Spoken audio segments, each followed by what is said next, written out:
Squirrel Wi-Fi negotiations. Chipmunk emoji, antenna with bars emoji. So, it was a typical Saturday afternoon, and my buddy Dave and I decided to take a stroll through the park.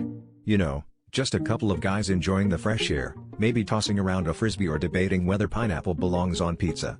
Just as we were about to settle into our usual routine of critiquing passing joggers' questionable fashion choices, Dave suddenly stopped dead in his tracks. His eyes locked onto a group of squirrels frolicking under a nearby oak tree. "I've been working on something," he said, with a level of seriousness usually reserved for announcing a Nobel Prize-winning discovery. Now, Dave is known for his eccentric ideas, but this one took the cake. He claimed he had developed a way to communicate with squirrels. I laughed it off, attributing it to one too many late-night documentaries on animal behavior. However, Dave, undeterred, began making a series of bizarre hand gestures and strange, chirpy noises.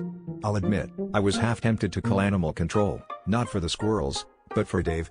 Yet, the squirrels, previously engaged in their own acorn economy, suddenly paused and began to chitter back at him like they were having a high-stakes negotiation.